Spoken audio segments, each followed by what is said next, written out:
बिस्मिल्लाहिर्रहमानिर्रहीम। आज एक अहम सवाल है कुर्बानी के गोश्त के बारे में, और वो ये है कि कुर्बानी का गोश्त कब तक खाना जायज़ है और कब तक खाना जायज़ नहीं है। तो बाद हज़रात ये कहते हैं कि ये जो कुर्बानी का गोश्त है, आप इसको मुहर्रम के महीने से पहले पहले इस्तेमाल कर सकते हैं, खा सकते हैं, लेकिन जो ही मुहर्रम का महीना शुरू हो तो आप इस गोश्त को इस्तेमाल नहीं कर सकते, आपके लिए खाना जायज़ नहीं है। और इसी तरह बाद रात ये कहते हैं कि आप सिर्फ ईद के जो 3 दिन हैं, 10, 11 और 12, आप इन 3 दिनों में कुर्बानी का गोश्त इस्तेमाल कर सकते हैं, 3 दिनों से ज़्यादा नहीं कर सकते।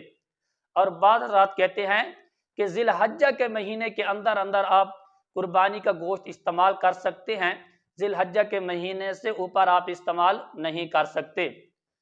तो रसूलुल्लाह सल्लल्लाहु अलैहि वसल्लम की हदीस मुबारक है, आप अलैहिस्सलातु वस्सलाम ने 3 चीज़ों से मना फरमाया था, तो उनमें से एक यही कुर्बानी का गोश्त भी था।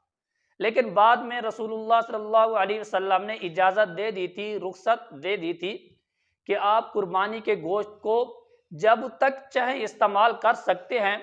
शरीयत ने उसकी कोई हद बंदी नहीं लगाई हुई, कोई कैद नहीं लगाई हुई कि आप सिर्फ 3 दिन इस्तेमाल कर सकते हैं या सिर्फ ज़िलहज्जा के महीने तक आप इस्तेमाल कर सकते हैं, मुहर्रम की जब यकम तारीख हो तो आप इस्तेमाल नहीं कर सकते, बल्कि शरीयत के अंदर कोई हद बंदी नहीं है।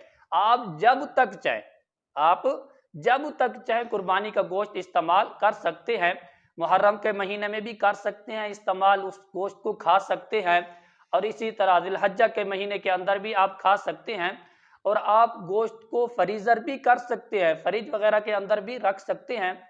और जो देहात होते हैं, जो गाँव होते हैं, वहाँ बिजली तो होती नहीं, वहाँ क्या करते हैं लोग, ये जो कुर्बानी का गोश्त होता है इसको खुश्क कर लेते हैं, फिर कई कई महीने तक इसी गोश्त को इस्तेमाल करते हैं, कुर्बानी के गोश्त को।